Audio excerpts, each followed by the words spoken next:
प्रिय विद्यार्थियों, अब हमारा तीसरा अध्याय प्रारंभ होता है। साना साना हाथ जोड़ी, साना साने छोटे छोटे हाथ जोड़ करके प्रार्थना की जा रही है। यह एक यात्रा वृत्तांत है और हिमालय का सौंदर्य इसमें बताया गया है। सिक्किम की राजधानी गैंगटॉक आदि के सौंदर्य का इसमें वर्णन है। महानगरों की भाव शून्यता, महानगरों में भाव प्रबलता नहीं होती है, भाव बिल्कुल शून्य से रहते हैं। भागम भाग का जीवन होता है, यंत्रवत जीवन होता है, एक मशीन की तरह सभी व्यवहार करते हैं, कार्य करते हैं। ऐसे जीवन की ऊब मधु जी, ये हमारी लेखिका है, मधु जी को दूर दूर की यात्राओं की ओर ले जाती है कि इस भागम भाग के जीवन से, यंत्रवत जीवन से हम बाहर निकलें।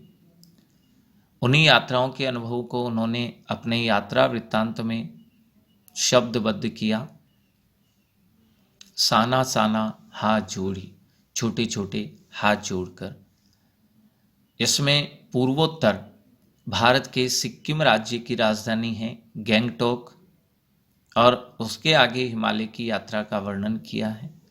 हिमालय के अनंत सौंदर्य का ऐसा अद्भुत और काव्यात्मक वर्णन लेखिका ने किया है, मानो हिमालय का पल पल परिवर्तित सौंदर्य हम स्वयं अपनी आंखों से निहार रहे हो। महिला यायावरी यानी यात्री की विशिष्टता भी इस यात्रा वृत्तांत में देखी जा सकती है। लेखिका हिमालय के सौंदर्य पर मुग्ध ही नहीं होती, बहुत प्रसन्नता तो होती ही होती है। वहाँ के निवासियों की मेहनत, उनके पास जो अभाव है, गरीबी है, इसको भी रेखांकित किया है। साथ ही यह बताना भी नहीं भूलती कि हिमालय तक पहुँचने के लिए बनाए जाने वाले रास्तों के निर्माण में कई लोगों ने अपनी जान भी गंवा दी है। इस पाठ में पीड़ा और सौंदर्य का अद्भुत मेल है। इसे पढ़कर अकेलेपन और करुणा के भाव जागृत होते हैं तथा सृष्टि की समग्रता का एहसास होता है। यात्राओं से मनोरंजन तो होता ही है, साथ में ज्ञानवर्धन होता है, अज्ञात स्थलों की जानकारी भी होती है और इसके साथ ही वहाँ की भाषा और संस्कृति का भी पता चलता है, जिससे भाषा संस्कृति का आदान प्रदान भी हो जाता है। इतना ही नहीं, घुमक कड़ी हमें अपने स्व की संकीर्णता से मुक्त भी करती है। घुमक कड़ी का अर्थ है यात्रा। ऐसी जो यात्राएं होती है, अपने स्व की जो संकीर्णता में या अहम भाव है, उससे भी मुक्ति यात्रा हमें दिलाती है। अब हमारा चैप्टर शुरू होता है। साना साना हाथ जोड़ी, छोटे छोटे हाथ जोड़े गए हैं। मधु कांकरिया लेखिका है, कह रही है कि मैंने हैरान होकर देखा, आसमान जैसे उल्टा पड़ा था, सारे तारे बिखर कर नीचे टिमटिमा रहे थे। दूर ढलान लेती हुई तराई पर सितारों के गुच्छे रोशनियों की एक झालर सी बना रहे थे। क्या था वह? अर्थात बहुत रात्रि में ऊंचे पहाड़ी पर वो चली गई थी, तब नीचे जो घरों में, मैदानों में लाइटें जल रही थी, वो सितारों की तरह प्रतीत हो रही थी। वह रात में जगमगाता गैंगटॉक का शहर था। इतिहास और वर्तमान के संधि स्थल पर खड़ा मेहनतकश बादशाहों का वह एक ऐसा शहर था जिसका सब कुछ सुंदर था। सुबह शाम रात सब कुछ सुंदर लग रहा था। वह रहस्यमयी सितारों भरी रात मुझ में सम्मोहन जगा रही थी, मुझे बहुत मोहित कर रही थी। कुछ इस कदर कि उन जादू भरे क्षणों को मेरा सब कुछ स्थगित था। मैं अर्थहीन, मेरी चेतना, मेरा आसपास सब कुछ को मैं भूल गई थी। मेरे भीतर बाहर सिर्फ शून्य था। मैं अपने बारे में कुछ भी नहीं सोच पा रही थी और थी अतीन्द्रियता, अर्थात मेरी जो इंद्रियां थी वो भी कोई काम नहीं कर रही थी, अर्थात वो स्वयं को नहीं पहचान रही थी। अपनी इंद्रियों से भी मैं दूर जाकर के डूबी हुई रोशनी की जादुई झालरें मैं देख रही थी। धीरे धीरे एक उजास यानी उजाला हुआ, प्रकाश हुआ, उस शून्य से फूटने लगा। एक प्रार्थना होठों को छूने लगी। इस समय सवेरा हो रहा था, इसका उल्लेख किया जा रहा है कि अब सवेरा होने लगा था और जैसे ही सवेरा हुआ तो मेरे होठों से एक प्रार्थना भी निकल रही थी, मैं उच्चारित कर रही थी। साना साना हाथ जोड़ी गर्दहूँ प्रार्थना। साना साना छोटे छोटे, हाथ जोड़ी हाथों को जोड़कर गर्दहूँ कर रही हूँ प्रार्थना। मैं प्रार्थना कर रही हूँ ईश्वर से। और क्या प्रार्थना कर रही है लेखिका? हामरो जीवन, हामरो हमारा, हमारा जीवन तिम्रो कौशेली, तिम्रो समर्पित हो, कौशेली यानी अच्छाइयों की ओर। हमारा जो जीवन है अच्छाइयों की ओर, अच्छाइयों के लिए समर्पित हो जाए, ऐसी प्रार्थना वह लेखिका कर रही थी। आज सुबह ही प्रार्थना के ऐसे बोल थे, वो एक नेपाली युवती गा रही थी और उसे लेखिका ने सुना भी था और लेखिका ने भी उसे गाने का प्रयास किया। सुबह हमें युमथांग के लिए निकल पड़ना था, पर आंखें खुलते ही मैं बालकनी की तरफ भागी यहाँ का सौंदर्य देखने के लिए। यहाँ के लोगों ने बताया था कि यदि मौसम साफ हो तो बालकनी से ही कंचनजंगा, जो बहुत ऊंची और रंगीन पर्वत श्रेणी है, उसकी बात है, तो वह दिखाई देगी। हिमालय की तीसरी सबसे बड़ी चोटी है कंचनजंगा, पर मौसम अच्छा होने के बावजूद आसपास हल्के हल्के बादलों ने इसे ढक लिया था। पिछले वर्ष की ही तरह इस बार भी बादलों के कपाट थे, ठाकुर जी के कपाट की तरह बंद ही रहे, अर्थात वह चोटी मुझे नहीं दिखी। कंचनजंगा न दिखनी थी तो नहीं दिखी, पर सामने ही रकम रकम अर्थात तरह तरह के रंग बिरंगे इतने सारे फूल दिखाई पड़े, लगा फूलों के मैं बाग में ही आ गई हूँ। बहरहाल गैंगटोक से 149 किलोमीटर की दूरी पर योमथांग था। योमथांग यानी ये घाटियाँ थी।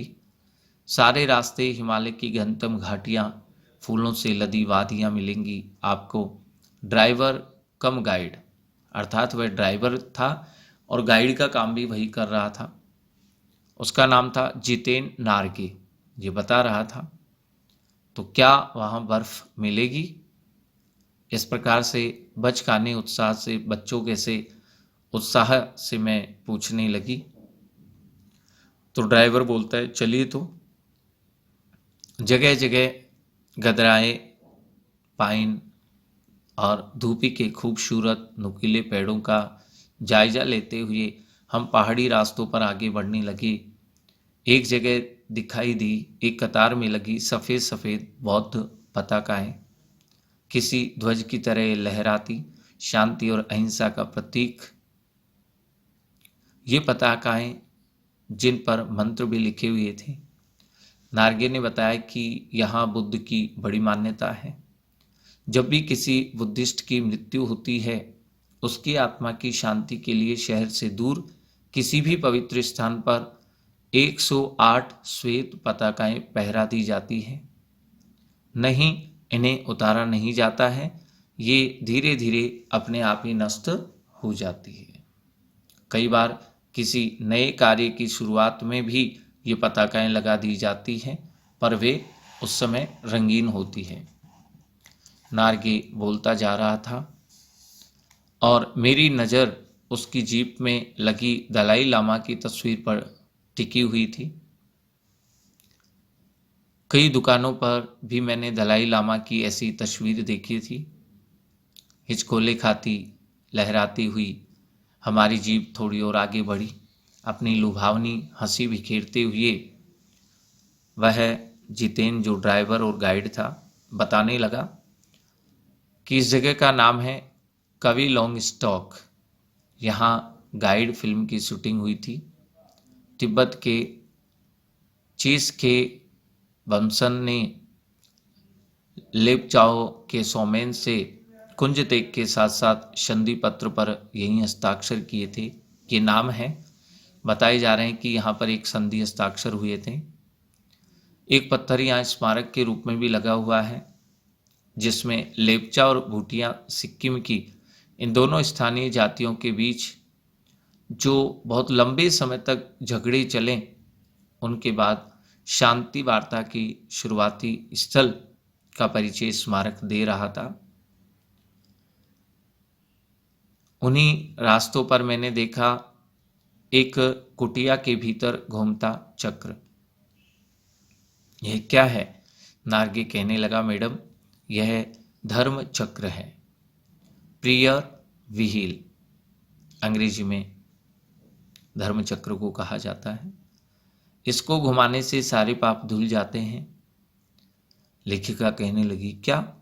चाहे मैदान हो या पहाड़, तमाम वैज्ञानिक प्रकृतियों के बावजूद इस देश की आत्मा एक जैसी है।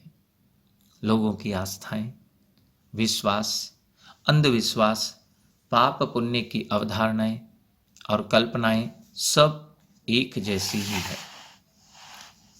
रफ्ता रफ्ता धीरे धीरे हम ऊंचाई की ओर बढ़ने लगे। बाजार, लोग, बस्तियां, ये सब पीछे छूट गई थी। अब परिदृश्य से चलते चलते स्वेटर बुनती नेपाली युवतियां, पीठ पर भारी भरकम कार्टून ढोते बोने से दिखते बहादुर नेपाली ओझल हो रहे थे, वो हमसे दूर रह गए थे।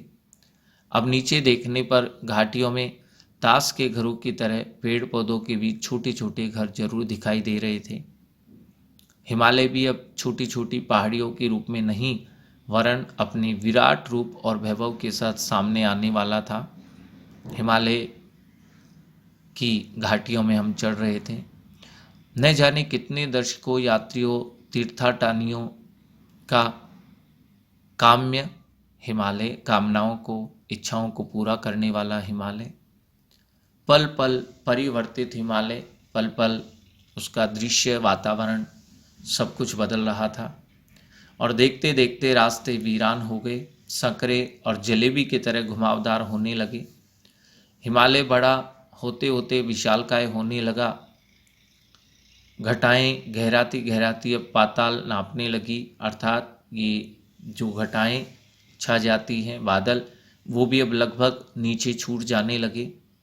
वादियां अब चौड़ी होने लगी, बीच बीच में करिश्मे की तरह रंग बिरंगे फूल शिद्दत से यानी प्रबलता से मुस्कुराने लगे।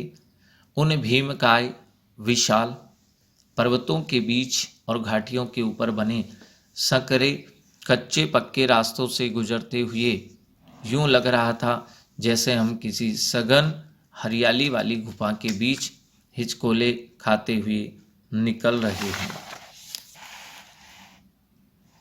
इस बिखरी असीम सुंदरता का मन पर यह प्रभाव पड़ा कि सभी सैलानी झूम झूम करके गाने लग गए।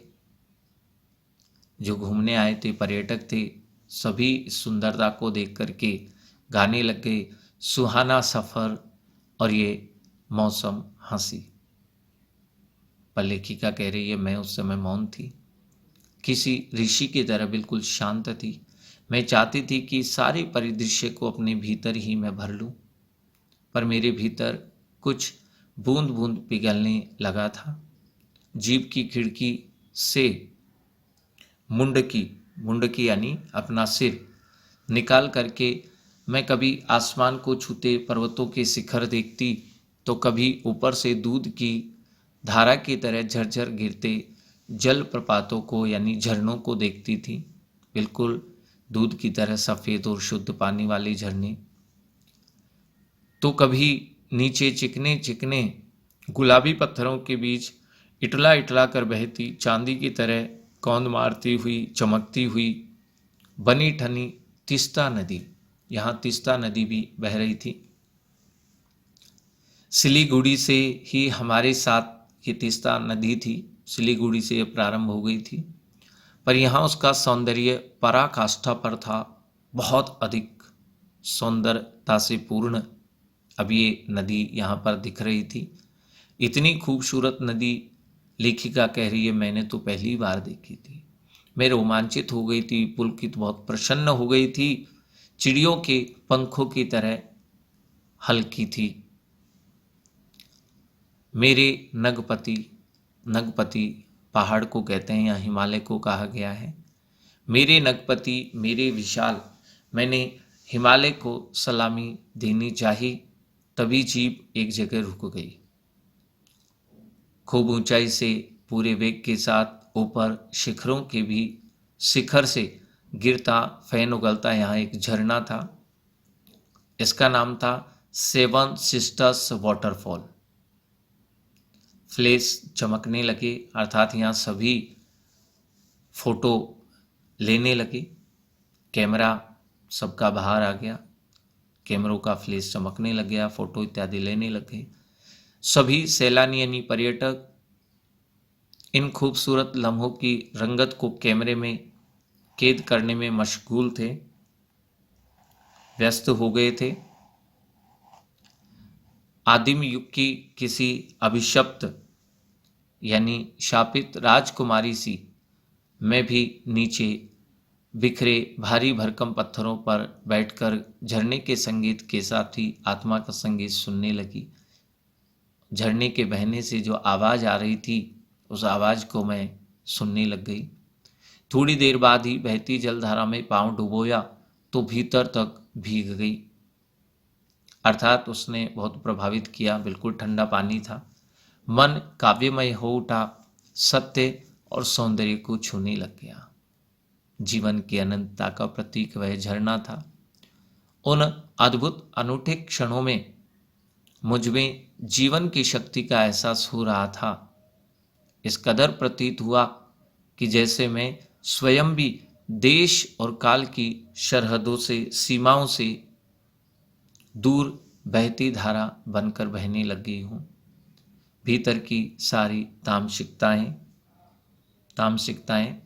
तामस गुण के कारण जो कुटिल भावनाएं उत्पन्न हो जाती हैं उनको तामसिकताएं कहते हैं, कुटिल भावनाएं और दुष्ट वासनाएं, बुरी इच्छाएं इस निर्मल धारा में मेरी बह गई। इन सबको मैं भूल गई थी, छोड़ दिया था। मन हुआ कि अनंत समय तक ऐसे ही बहती रहूं, सुनती रहूं इस झरने की पुकार को, पर जितेन मुझे ठेलने लग गया, अब मुझे सताने लगा। आगे इससे भी सुंदर नज़ारे मिलेंगे, यहाँ से चलो। लेखिका कहती है मैं अनमनी सी वहाँ से उठ गई, अर्थात मेरा मन नहीं था वहाँ से उठने का, लेकिन फिर भी उठी।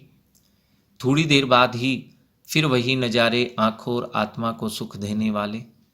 कहीं चटक हरे रंग का मोटा कालीन ओढ़े तो कहीं हल्का पीलापन लिए हुए, कहीं बिल्कुल हरियाली दिखाई देती तो कहीं पीले पीले पुष्प इत्यादि खिले हुए दिखते, कहीं पलस्तर उखड़ी दीवार की तरह पथरीला, और देखते ही देखते परिदृश्य से सब छूमंतर, सब कुछ गायब हो गया, जैसे किसी ने जादू की छड़ी घुमा दी हो।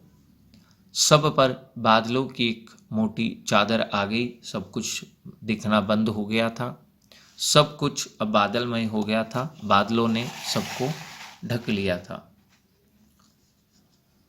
चित्र लिखित सी मैं माया और छाया के इस अनूठे खेल को भर भर आंखों से देखती जा रही थी, अर्थात कभी कुछ दिखाई देता सौंदर्य तो कभी बादल छा जाते और सब कुछ दिखना बंद हो जाता था। तो ऐसे जादू को और सौंदर्य को मैं देख रही थी।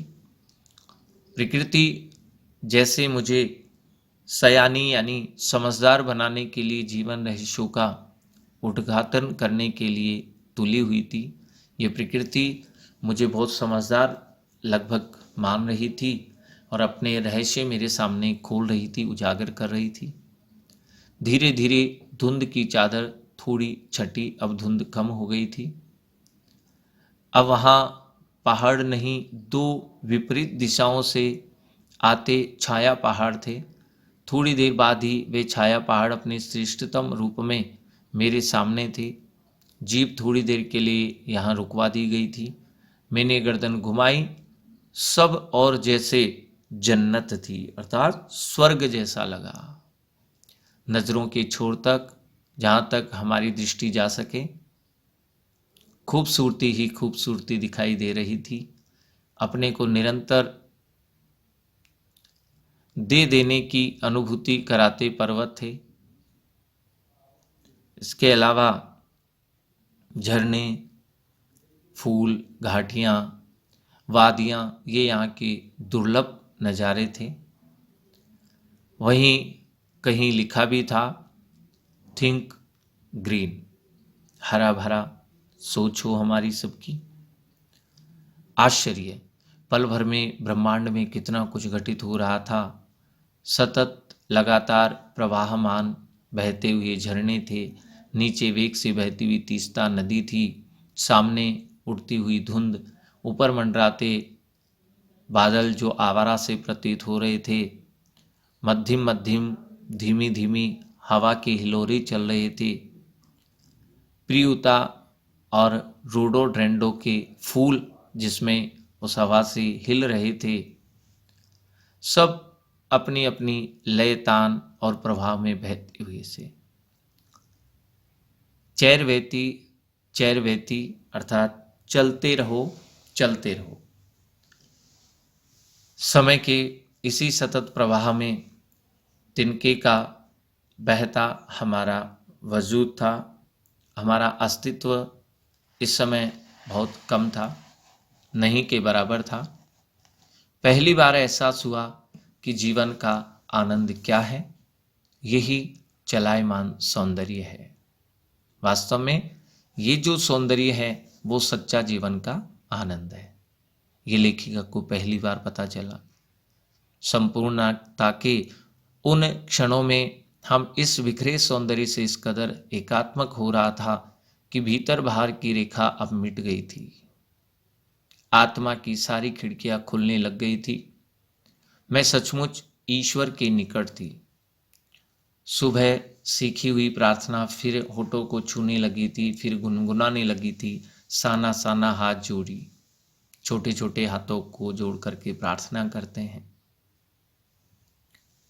कि हमारा जीवन है अच्छाइयों की ओर प्रवृत्त हो। इस प्रकार गुनगुनाने लगी। तभी वह अतीन्द्रिय संसार खंड खंड हो गया था। वह महाभाव सूखी टहनी सा टूट गया था। अर्थात अब यहाँ पर पूरे संसार को मैं भूल चुकी थी और मेरे जो अहंकार के भाव थे वो भी सूखी हुई टहनी के समान ही मेरा अहंकार भी दूर हो गया था। दरअसल मंत्रमुग्ध सी मैं तंद्रिल अवस्था में, थोड़ी आलस्य और नींद की अवस्था थी। थोड़ी दूर तक निकल गई थी, अचानक पांव पर ब्रेक सी लगी, जैसे समाधिस्थ भाव में नृत्य करती हुई किसी आत्मलीन नृत्यांगना के नुपुर यानी घुंघरू अचानक टूट गए हो। मैंने देखा इस अद्वितीय सौंदर्य से निरपेक्ष कुछ पहाड़ी औरतें पत्थरों पर बैठी पत्थर तोड़ रही थी। कितनी मेहनत वो कर रही थी। गूंथे आटे सी कोमल काया पर, हाथों में उनके कुदाल और हथौड़े थे। कईयों की पीठ पर बंधी डोको बड़ी सी एक टोकरी थी, उनके बच्चे उसमें बंधे हुए थे। कुछ कुदाल को भरपूर ताकत के साथ जमीन पर मार रही थी।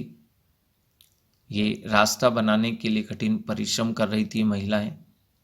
इतने स्वर्गीय सौंदर्य, नदी, फूलों, वादियों, झरनों के बीच भूख, मौत, दैन्य और जिंदा रहने की यह जंग, मातृत्व और श्रम साधना साथ साथ चल रही थी। वहीं पर खड़े BRO बोर्ड रोड ऑर्गेनाइजेशन के एक अधिकारी से, एक कर्मचारी से मैंने पूछा ये क्या हो रहा है, तो उसने चुहलबाजी के अंदाज में, मजाक के अंदाज में बता दिया कि जिन रास्तों से गुजरते हुए आप हिम शिखरों से टक्कर लेने जा रही है, उन्हीं रास्तों को ये पहाड़ी ने चौड़ा करती है, ठीक करती है। बड़ा खतरनाक कार्य होगा ये। मेरे मुख से अक्षमात अचानक ये निकला। वह संजीदा हो गया। कहने लगा कि पिछले महीने तो एक की जान भी चली गई थी। बड़ा दुस्साध्य यानी कठिन कार्य है पहाड़ों पर रास्ता बनाना। पहले डायनामाइट से चट्टानों को उड़ा दिया जाता था, फिर बड़े बड़े पत्थरों को तोड़ मोड़ करके एक आकार के छोटे छोटे पत्थरों में बदला जाता है। फिर बड़े से जाले ने उन्हें लंबी पट्टी की तरह बिठा करके और कटे रास्तों पर बाड़े की तरह उन्हें लगाया जाता है। अगर जरा सी चूक हो जाती है तो सीधा पाताल में प्रवेश हो जाता है, अर्थात बहुत नीचे गिर पड़ते हैं। और तभी मुझे ध्यान आया, इन्हीं रास्तों पर एक जगह सिक्किम सरकार का बोर्ड भी लगा था, जिस पर बड़े बड़े अक्षरों में लिखा था, ever wondered who defied death to build these roads. आप ताज्जुब करेंगे, पर इन रास्तों को बनाने में लोगों ने मौत को झुठलाया है, अर्थात ये बड़ा कठिन कार्य है और अपनी मौत पर खेल करके ऐसे रास्ते ये यहाँ के लोग बनाते हैं। एकाएक मेरा मानसिक चैनल बदल गया। पहले सौंदर्य दिख रहा था, अब मुझे यहाँ के लोगों का परिश्रम भी दिखने लगा। मन पीछे घूम गया। इसी प्रकार एक बार पलामू और गुमला के जंगलों में भी मैंने देखा था, पीठ पर बच्चे को कपड़े से बांधकर पत्तों की तलाश में वन वन डोलती आदिवासी युवतियां। उन आदिवासी युवतियों के फूले हुए पांव और इन पत्थर तोड़ती पहाड़िनों के हाथों में पड़े हुए ठाटे, अर्थ है छाले या गांठें, एक ही कहानी कह रहे थे। आम जिंदगियों की कहानी हर जगह एक सी है। सारी मलाई एक तरफ, सारे आंसू, अभाव, यातना और वंचना एक तरफ। इतना सौंदर्य जो दिख रहा था, अब लेखिका सब कुछ भूल गई थी। और तभी मेरी सहयात्री मणि और जितेन मुझे खोजते खोजते वहाँ तक आ गए थे। मुझे गमगीन यानी बड़ा दुखी देखकर जितेन कहने लगा, मैडम ये मेरे देश की आम जनता है, इन्हें तो आप कहीं भी देख लेंगी, आप इन्हें नहीं, पहाड़ों की सुंदरता को देखिए जिसके लिए आप इतने पैसे खर्च करके आई हैं। कहने लगी ये देश की आम जनता ही नहीं, जीवन का प्रति संतुलन भी है। ये वेस्ट एंड रिपेइंग, अर्थात कम लेना और ज़्यादा देने का भाव रखने वाली है। कितना कम लेकर ये समाज को कितना अधिक वापस लौटा देती है। मन ही मन सोचा मैंने। हम वापस जीप की ओर आकर मुड़ने लगे, तभी मैंने देखा वे श्रम सुंदरिया किसी बात पर इस कदर खिलखिला कर रखे हंस पड़ी कि सारा जीवन ही लहरा उठा था और वह सारा खंडहर अब ताजमहल बन गया था। ताजमहल की तरह वह सुंदर दिखाई देने लगा था।